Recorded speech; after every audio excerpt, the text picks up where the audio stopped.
Ang laki ng simbahan na ito. Oh. Yan. Tapos yan sa baba, yan ang ano, yan ang pinagpipistahan ng mga Pilipino. Yan ang simbahan ng Katoliko. Sa Lambrate po ito.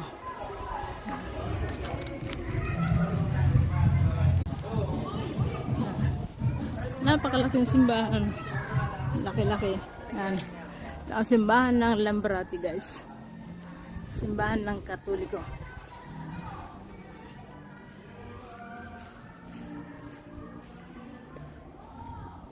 Laki. Lalo doon sa ano dito, nasa likod pa lang ako, guys, ha. Sa likod pa lang ito ng simbahan. Ang ganda.